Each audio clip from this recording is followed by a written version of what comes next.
கர்த்தரும் இரட்சகருமாகிய இயேசு கிறிஸ்துவின் நாமத்தினாலே யாவருக்கும் வாழ்த்துக்களை தெரிவித்துக் கொள்கிறேன். இந்த நாளிலும் தென்னிந்திய திருச்சபை நெல்லை திருமண்டலம் நமது தியானத்துக்கு கொடுத்துள்ள திருவசனம் 2 தீமோத்தேயு 4ஆம் அதிகாரம் 5ஆம் வசனம். நீயோ எல்லாவற்றிலும் மன தெளிவுள்ளவனாயிரு, தீங்கு அனுபவி, சுவிசேஷகனுடைய வேலையை செய், உன் ஊழியத்தை நிறைவேற்று. இந்த வசனத்தின் அடிப்படையிலே தியானிக்கும்படியாக நமக்கு கொடுக்கப்பட்டுள்ள தலைப்பு வாலிபர் சாதிக்க பிறந்தவர்கள். பால வயதின் குமாரர் பலவான் கையில் உள்ள அம்புகளுக்கு ஒப்பாய் இருக்கிறார்கள். அவர்களால் தன் அம்பராத்துணியை நிரப்பின புருஷன் பாக்கியவான். திருச்சபையானது வாலிபர்களால் நிறைந்திருக்க வேண்டும். உலகத்தின் பின்னே சென்று கொண்டிருக்கிற தேவனுடைய நாமம் தரிப்பிக்கப்பட்ட எல்லா பிள்ளைகளையும் அவருடைய சமூகத்திலே நாம் கூட்டி சேர்க்க வேண்டும். தேவன் வாலிபர்கள் மீது கரிசனை உள்ளவராய் இருக்கிறார். உலகத்தின் ஆசாபாசங்களிலே சிக்கி அவைகளுக்கு பின்னால் செல்வது எல்லா மனுஷருடைய இயல்பாய் இருந்தாலும் இளவயதிலே அப்படி செய்து தங்கள் வாழ்நாளை வீணாக்கி கொண்டவர்கள் அநேகர் இருக்கிறார்கள். புகைப்பிடிப்பதாக இருக்கட்டும், மதுபானம் பண்ணுவதாக இருக்கட்டும், இள வயதில் தான் தீமையானவற்றை தங்கள் நண்பர்களிடத்திலிருந்து கற்றுக்கொள்ளுகிறார்கள். நண்பர்களோடு சேர்ந்து இந்த உலகத்தோடு வாழ பழகிக் கொள்ளும் போது அவர்கள் தீமையான காரியங்களை கற்றுக்கொள்கிறார்கள், பின்பற்றுகிறார்கள். ஆனால் தேவன் வாலிபர்கள் சாதிக்க பிறந்தவர்கள். கர்த்தர் அவனவனுக்கு ஒரு நோக்கத்தை வைத்திருக்கின்றார். அவனை கொண்டு இந்த உலகத்தை தாம் செய்ய விரும்புகிறவைகளை செய்ய விரும்புகிறார். அவருடைய சித்தத்துக்கு ஒப்பு கொடுத்து அவருடைய பலத்த கரத்துக்குள்ளே அடங்கி இருக்க வேண்டும் என்பதுதான் தேவனுடைய சித்தம். எனவே சிறு பிராயத்திலிருந்து வாலிப பிராயத்தை கடந்து அவர்கள் பெரியவர்கள் ஆகும் என்பதாக அவர்களை தமது சித்தத்தின்படி அவர் வணைந்து கொள்ள விரும்புகிறார். தீமோத்தேயு, தீத்து ஆகிய 2 ஊழியக்காரர்களுக்கும் அநேக புத்திமதிகளை சொல்லி பவுலப்போஸ்தலன் எழுதுகின்றார். தான் கற்றுக்கொண்டவைகளை அவர்களுக்கும் கற்றுக் கொடுத்து அவர்கள் தேவன் மீது மாசற்ற விசுவாசம் உள்ளவர்களாய் இருக்கவும் திருச்சபைக்கு முன்மாதிரியாக இருந்து திருச்சபையை வழிநடத்தவும் அவர்களுக்கு கற்பிக்கின்றார். தேவனுடைய குமாரன் இந்த பூமியில இறங்கி வந்தபோது 3 பேரை உயிரோடு எழுப்பினார். ஒன்று அவருடைய நண்பனாகிய லாசரு, மற்றொன்று ஒரு சிறு பெண், 3வது ஒரு வாலிபன். அந்த வாலிபனை உயிரோடு எழுப்பும்படிக்கு யாரும் வேண்டிக் கொள்ளவில்லை. கைம்பெண்ணான அவனுடைய தாய்க்காக இறக்கப்பட்டு அந்த ஊரில் அநேகர் பாடையின் பின்னாலே வந்து கொண்டிருந்தார்கள். அந்த தாயின் மீது மனதுருகி வாலிபனை பார்த்து, வாலிபனை எழுந்திரு என்று சொல்லுகின்றார். நாம் இன்றைக்கு பாவத்திலும் அக்கிரமத்திலும் மரித்து போய் கிடைக்கிற அநேக மக்களுக்கு முன்பாக தம்முடையவர்களை அவர் உயிர்ப்பிக்க விரும்புகிறார். உயிர்ப்பித்து தம்மை பின்பற்றும்படிக்கு அவர் விரும்புகிறார். அநேக வாலிபர்களுக்காக இன்னைக்கு எத்தனை பேர் ஜெபிக்கிறார்கள்? பாவத்திலும் அக்கிரமத்திலும் மரித்து கிடப்பவர்களை உயிரோடு எழுப்பி தம்முடையவர்களிடத்திலே அவர் ஒப்புவிக்கின்றார். எபேசியர் 2ஆம் அதிகாரம் 1ஆம் வசனம். அக்கிரமங்களினாலும் பாவங்களினாலும் மரித்தவர்களாயிருந்த உங்களை உயிர்ப்பித்தார். 1 யோவான் 5ஆம் அதிகாரம் 12ஆம் வசனம். குமாரனை உடையவன் ஜீவனை உடையவன், தேவனுடைய குமாரன் இல்லாதவன் ஜீவன் இல்லாதவன். தேவனுடைய குமாரன் உள்ளவர்களாய் நித்திய ஜீவனுக்குள் பிரவேசிப்பவர்களாய் நம்முடைய பிள்ளைகள் இருக்க வேண்டும், வாலிபர்கள் இருக்க வேண்டும். மரித்தோர் தேவகுமாரனின் சத்தத்தை கேட்கும் காலம் அது இப்பொழுதே வந்திருக்கிறது. அதை கேட்கிறவர்கள் பிழைப்பார்கள் என்று ஆண்டவர் சொல்லுகின்றார். தேவகுமாரன் சத்தம் உயிர்ப்பிக்கின்ற ஆற்றலை உடையது. அப்படியானால் இன்றைக்கு அநேகம் பேர் எங்களுடைய பிள்ளைகள் தாறுமாறாய் நடக்கிறார்கள், அவர்களை கர்த்தரை நோக்கி திருப்பிக் கொள்ள வேண்டும் என்று சொல்லுவார்கள். உங்கள் பிள்ளைகளை எத்தனை முறை வாலிபர் கூட்டத்திற்கும் வாலிபருக்கென விசேஷமாய் நடத்தப்படும் கூட்டங்களுக்கும் தேவாலயத்துக்கும் கூட்டி சென்றிருக்கின்றீர்கள். சிறு வயது முதல் கர்த்தரை சமூகத்துக்கு அவர்களை அழைத்து வந்து அவர்கள் ஜீவன் உள்ளவர்களாய் இருக்கும்படிக்கு தேவகுமாரன் சன்னிதானத்துக்கு கொண்டு வர கடவும். அவருடைய சத்தத்தை கேட்கிறவர்கள் பிழைப்பார்கள். இந்த நிகழ்ச்சியிலே தேவகுமாரன் அந்த வாலிபனே எழுந்துரு என்று சொன்னார். அந்த சத்தம் அவன் காதுகளிலே தொனித்தது. லாசருவின் கல்லறையிலும் தேவகுமாரன் நின்று லாசருவே வெளியே வா என்று சொன்னார். அவருடைய சத்தம் உயிர்ப்பிக்க வல்லது. எனவே வாலிபர்களை நாம் தேவனுக்கு நேராக திருப்பிக் கொள்ள வேண்டும் என்றால் தேவகுமாரன் சத்தத்தை அவர்கள் காதுகளிலே தொனிக்க பண்ணிக்கொண்டே இருக்க வேண்டும். அதற்கான வாய்ப்புகளை ஏற்படுத்தி அவர்களை தேவ சமூகத்துக்கு கொண்டு வந்து கொண்டே இருக்க வேண்டும். வாலிப பிராயம் கர்த்தரை தேடும் காலம். அநேகர் சொல்வார்கள், எல்லாம் ஓய்ந்த பிறகு, ரிட்டையர்டான பிறகு, வேறு வேலைகள்லாம் இல்லாத போது நான் தேவாலயத்துக்கு வந்து அங்கேயே தொழுது கொண்டு இன்னும் அதிகமாய் பக்தி செய்வேன் என்று சொல்வார்கள். ஆனால் இன்றைக்கு உபவாச கூட்டங்கள் நடத்தும் போது ஓய்வு பெற்றவர்கள் வயதானவர்கள்லாம் வருகிறார்களா?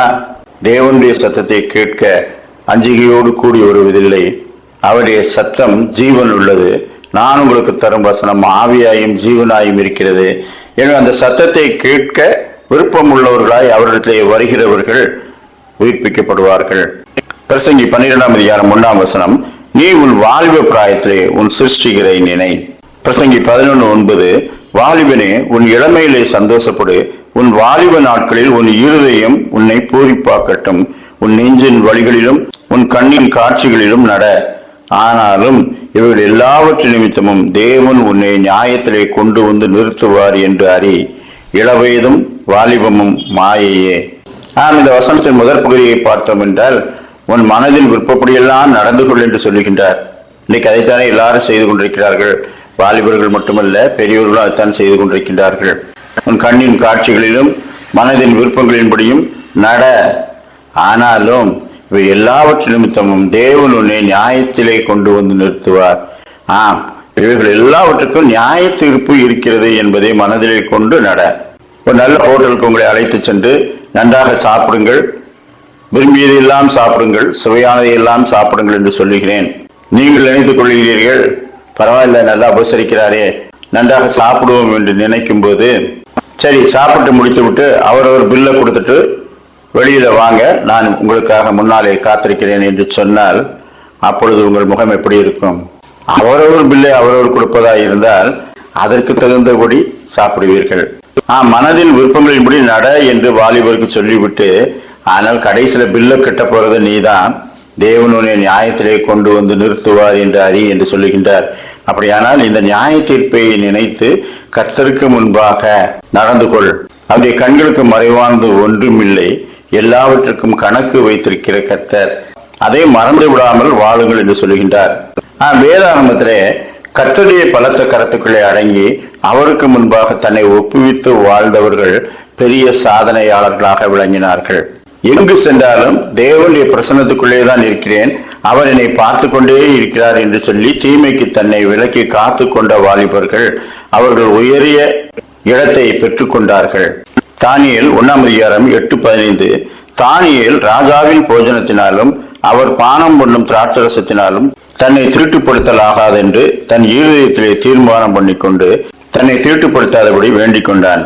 10 நாள் சென்ற பின்பு எல்லா வாலிபரை பார்க்கிலும் அவர்கள் முகம் களையுள்ளதாகவும் சரீரம் புஷ்டுள்ளதாகவும் காணப்பட்டது. சிறையிருப்பின் தேசத்திலே அங்கே என்ன கொடுக்கிறார்களோ அதைத்தான் சாப்பிட முடியும். ஆனால் சிறையிருப்பின் தேசத்திலும் தானியேல் தீட்டானவைகளை சாப்பிடக்கூடாது, தன்னை அவைகளால் தீட்டுப்படுத்தக்கூடாது என்று முடிவு செய்தான். நான் தேவனுடையவன், சிறையிருப்பில் இருந்தாலும் எந்த தேசத்துக்கு கொண்டு போகப்பட்டாலும் நான் தேவனுடையவன், அவருடைய கட்டளைகளை மீறக்கூடாது என்று தன்னுடைய இருதயத்திலே வாலிபனாகிய தானியேல் முடிவு செய்தான். ராஜபோஜனத்திலே புசித்தவர்களை பார்க்கிலும் இவர்கள் புத்திசாலிகளாகவும் புஷ்டியுள்ளவர்களாகவும் இருந்தார்கள் என்று வாசிக்கின்றோம். நாம் தீமையானவர்களுக்கு நம்மை விலக்கி காத்துக் கொள்ளும் போது கர்த்தர் கைவிடுகிற தெய்வம் அல்ல, அவர்களை பார்க்கிலும் நம்மை உயர்த்துகின்றார். அவர்கள் பாபிலோன் மாகாணத்திலே அதிபதிகளாக உயர்த்தப்பட்டார்கள். தானியேலோ ராஜாவின் கொலுமண்டபத்திலே இருந்தான். இன்னைக்கு அநேக வேலை ஸ்தலங்களிலே நான் பார்த்திருக்கிறேன், மற்றவர்கள் என்ன செய்கிறார்களோ அதை நீயும் செய், உனக்கு மட்டும் என்ன தனி என்று சொல்வார்கள். ஆனால் கர்த்தரை ஏற்றுக்கொண்ட வாலிபர்கள் இல்லை, நாங்கள் பிரித்தெடுக்கப்பட்டவர்கள், தேவன் எங்களுக்கு கட்டளையிட்டவைகளை மட்டுமே நான் செய்ய முடியும், மற்றவர்களைப் போல் வாழ முடியாது என்று பிரித்தெடுக்கப்பட்ட ஒரு வாழ்க்கைக்குள்ளே இருக்க வேண்டும். அப்படி கர்த்தருடைய கட்டளைகளை உயர்வாய் மதித்ததுனால கர்த்தர் உயர்த்துகின்றார். நாம் வாலிபர்கள் கர்த்தருக்கென்று வைராக்கியம் உள்ளவர்களாய் இருக்க வேண்டும். அப்படி தேவனுடைய வழிகளை விட்டு நாங்கள் விலக மாட்டோம் என்று உறுதியாய் இருக்கிற வாலிபர்களை கர்த்தர் உயர்த்துகின்றார். சங்கீதம் 119:9, வாலிபன் தன் வழியை எதினால் சுத்தம் பண்ணுவான், உமது வசனத்தின்படி தன்னை காத்துக் கொள்வதனால் தானே. 1 தீமோத்தேயு 5ஆம் அதிகாரம் 22ஆம் வசனம், மற்றவர்கள் செய்யும் பாவங்களுக்கு உட்படாதே, உன்னை சுத்தவானாக காத்துக்கொள். தீத்து 2ஆம் அதிகாரம் 7ஆம் வசனம், நீயே எல்லாவற்றிலும் உன்னை நற்கிரியைகளுக்கு மாதிரியாக காண்பித்து. நாம் இள வயதில் மற்றவர்களுக்கு மாதிரியாய் இருக்கும்படி காண்பிக்க வேண்டும், மற்றவர்கள் செய்யும் பாவங்களுக்கு உட்படக்கூடாது. இதுதான் வாலிபர்களுக்கு வேதாகமம் சொல்லுகின்ற வழிகாட்டுதல். ஒரு வாலிபன் பணக்கார குடும்பத்தைச் சேர்ந்தவன். அவன் இளவயதிலே விருப்பம் போல வாழ்ந்து வந்தான். பணம் இருக்கிறது, அநேக நண்பர்கள், அநேக பெண்களோடு தொடர்பு என்று வாழ்ந்து கொண்டிருந்தான். அவனுடைய தகப்பனார் இவனை எப்படி திருத்துவது என்பதற்காக ஒரு முறை அவனை இராணுவத்தை நீ கண்டிப்பாக சேர்ந்தாக வேண்டும் என்று சேர்த்து விட்டார். அங்கே கட்டுப்பாடுகளுக்கு உட்பட்டான். ஆனால் அப்பொழுது 2ஆம் உலகப் போர் நடந்து கொண்டிருந்தது. எந்த நேரத்திலும் கொல்லப்பட்டு விடுவான் என்ற அச்சமும் அங்கே நிலவியது. எனவே அவனுடைய தகப்பனார் அவனுக்காக ஜெபித்துக் கொண்டே இருந்தார். அவன் இராணுவத்திலே பணியாற்றும் போது அங்கே இராணுவ வீரர்களுக்கு நடத்தப்படும் ஆராதனைகளிலே கலந்து கொண்டு ஒரு கட்டத்திலே கர்த்தரை ஏற்றுக்கொண்டான். அதன் பிறகு ஒரு மனம் திரும்பிய வாழ்க்கை, வேதாகமத்தை அதிகமாய் கற்றுக்கொள்வது, தேவனுடைய பாதுகாப்பிலே எப்பொழுதும் இருப்பது என்பதையெல்லாம் அவன் அனுபவபூர்வமாக உணர்ந்து கொண்டான். ஒரு குறிப்பிட்ட காலத்திலே யுத்தம் முடிந்து எல்லாரும் அவரவர் வீடுகளுக்கு போகலாம் என்று உத்தரவு வந்தது. எல்லாரும் வீடுகளுக்கு போகும்போது இவனுக்கு ஒரு பயம் இருந்தது. மீண்டும் என்னுடைய கிராமத்துக்கு சென்று அங்குள்ள சுகபோகங்களிலே நான் ஈடுபட்டு எங்கே மீண்டும் கர்த்தரை இழந்து தீமையான காரியங்களை செய்து விடுவேனோ என்று பயம் வந்தது. எனவே தன்னுடைய போதகத்தை சொன்னான், நான் ஊருக்கு போன பிறகு அநேக மீறுதல்கள், அநேக காரியங்களை முன்பு செய்து வந்தது போலவே செய்வதற்கான தூண்டுதல்கள் வருமே, நான் என்ன செய்வது என்று கேட்டான். அப்பொழுது அவர் சொன்னார், நீ ஒன்றை செய், உன்னை யாரெல்லாம் வந்து சந்திக்கிறார்களோ அவர்களிடத்திலெல்லாம் நான் ரட்சிக்கப்பட்டு விட்டேன், இயேசு கிறிஸ்துவை ஏற்றுக்கொண்டு விட்டேன், நீங்களும் ஏற்றுக்கொள்ளுங்கள் என்று சொல்லு. அப்பொழுது கர்த்தர் உன்னை காத்துக் கொள்வார் என்று சொன்னார். அப்படியே இவன் ஊருக்கு திரும்பினான். அவனோடு முன்பு பாவ செயல்களிலே ஈடுபட்ட சில பெண்கள் வந்தார்கள். ஆகா, 5 வருடம் கழித்து உன்னை மீண்டும் சந்திப்பது ரொம்ப சந்தோஷம். முன்பு நாம் எவ்வளவோ சந்தோஷங்களை அனுபவித்தோம், இன்னும் நிறைய காரியங்களை செய்யலாம் என்று சொன்னார்கள். இவன் அவர்களை எல்லாம் பார்த்து, நான் இராணுவத்தில் இருக்கும்போது இயேசு கிறிஸ்துவை ஏற்றுக்கொண்டேன், என் வாழ்விலே ஒரு மிகப்பெரிய சமாதானத்தையும் சந்தோஷத்தையும் பெற்றுக்கொண்டேன். எந்த செலவும் இல்லாமல் இந்த சந்தோஷத்தை சமாதானத்தை நீங்கள் கூட பெற்றுக்கொள்ளலாம். எனவே நீங்கள் இயேசு கிறிஸ்துவை ஏற்றுக்கொள்வதை குறித்து யோசியுங்கள் என்று சொன்னான். அவ்வளவுதான், அவருடைய முகம் செத்து விட்டது. சரி, நாங்களும் யோசிக்கிறோம் என்று சொல்லிவிட்டு போய்விட்டார்கள். சில நண்பர்கள் வந்தார்கள். முன்பு நாம் நடத்திய அந்த பெரிய பெரிய பார்ட்டிலாம் நினைவிற்கு, மீண்டும் அடுத்த பார்ட்டி எப்போ வைக்கலாம் என்று கேட்டார்கள். இவன் சொன்னான், நான் இயேசு கிறிஸ்துவை ஏற்றுக்கொண்டிருக்கின்றேன், நீங்களும் ஏற்றுக்கொண்டால் நாம் எல்லாரும் சேர்ந்து ஒரு பார்ட்டி கொண்டாடுவதற்கு நன்றாக இருக்கும் என்று சொன்னான். அவ்வளவுதான், அவர்களும் முகம் செத்து விட்டது. இயேசு கிறிஸ்துவை ஏற்றுக்கொள்வது என்பது அநேக தீமையான செயல்களை உதறி தள்ளிவிட்டு அவரிடத்திலே வருவதல்லவா? அதை இவன் செய்திருக்கின்றான், நாம செய்ய முடியுமா? செய்ய வேண்டும் என்ற விருப்பம் நமக்கு கிடையாதே. தீமைகள் இருந்த இடத்திலே இயேசு கிறிஸ்துவை கொண்டு வந்து நிரப்பிவிட்டால் பாவ சந்தோஷங்களுக்கு இடமில்லையே என்று அவர்களும் போய்விட்டார்கள். அதன் பிறகு அருகில் உள்ள திருச்சபையினர் இதை கேள்விப்பட்டு அவனிடத்திலே வந்து அவனை சேர்த்து கொண்டு அவனோடு நல்ல ஐக்கியத்தோடு இருந்து அவனை ஊழியம் செய்யும்படிக்கு தூண்டினார்கள். தங்களோடு சேர்த்து கொண்டு அநேக ஜபங்களையும் வேண்டுதல்களையும் வழி நடத்துவதற்கு அவனை குருவாக ஏற்றுக்கொண்டார்கள். தீமைகள் நம்மை விட்டு விலகும் போது கர்த்தர் நம்மை உயர்த்துகின்றார். அவரை குறித்து சாட்சியிடும் போது அவர் உயர்த்துகின்றார். வாலிபர்களிடத்திலே கர்த்தர் என்ன எதிர்பார்க்கின்றார்? இள வயதிலேயே உன் சிருஷ்டிகரை நினை, நீ கர்த்தருக்கென்று சாதிக்க பிறந்தவன். இந்த உலகத்திலே உயரிய பதவியையோ பெரும் பணக்காரன் ஆவதையோ நீ அடைய வேண்டியதில்லை. அவைகளிலும் மேலாக கர்த்தருடைய சமூகத்திலே ஆத்மாக்களை ஆதாயம் பண்ணி நல்லதொரு சாட்சியாக நீ சாதிக்க வேண்டியிருக்கிறது. 1000 பணக்காரர்கள் வாழ்ந்தார்கள், மரித்தார்கள். 1000 பதவி வகித்தவர்கள் மறக்கப்பட்டு போனார்கள்.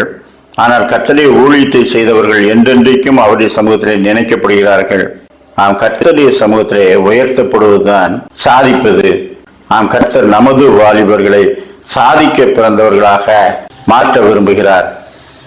பாவத்திலும் அக்கிரமத்திலும் இருந்தவர்களை ரட்சித்து தம்முடைய வசனத்தை ஆழமாய் இருதயங்களிலே பதிப்பித்துக் கொண்டு அதற்கு ஏற்ற வகையிலே சாட்சியிடும் வாலிபர்களாக இருக்க வேண்டும் என்று விரும்புகிறார். அதுதான் அவருடைய சாதனை. அநேக மிஷனரிகள் தங்கள் இள வயதிலேயே மேல் நாட்டில் அனுபவிக்கப்படும் அநேக சந்தோஷங்களை விட்டு எந்த வசதியும் இல்லாத இந்த தேசத்துக்கு வந்து சுவிசேஷத்தின் வெளிச்சத்தை இங்கே காட்டினதால்தான் இன்றைக்கு திருச்சபைகள் ஸ்தாபிக்கப்பட்டு அநேக கர்த்தரை அறிந்தவர்களாக, ரட்சிக்கப்பட்டவர்களாக, நித்தியத்திலே சேர்கிறவர்களாக இருக்கின்றோம். இந்த தேசத்திலே சாதனை செய்தவர்கள், அவர்கள் ஸ்தாபித்த கல்வி நிறுவனங்கள், திருச்சபைகள் இன்றைக்கும் கர்த்தருடைய சமூகத்திலே நின்று சாட்சி அளிக்கின்றது. நாம் அப்படிப்பட்டவர்களாக வாலிபர்கள் மாற வேண்டும் என்று கர்த்தர் இந்த நாளிலும் அழைக்கின்றார். சாதனை என்பது கர்த்தருக்கு நேராக தன்னுடைய வழியை காத்துக் கொள்வதுதான். வாலிபர்கள் சாதிக்க பிறந்தவர்கள். விசாலமான வாசல் வழியாய் பிரவேசித்தவர்கள் அநேகர், இடுக்கமான வாசலை கண்டு அதன் வழியாய் பிரவேசிப்பவர்கள் சிலர் என்று ஆண்டவர் சொல்லுகின்றார்.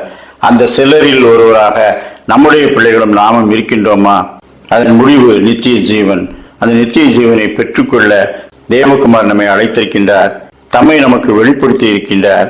அவரை எப்பொழுதும் பற்றி கொண்டு நித்தியத்தை அடையும் அந்த நல்ல கிருபையை அவர் நமக்கு தந்தருள்வாராக. ஆமேன்.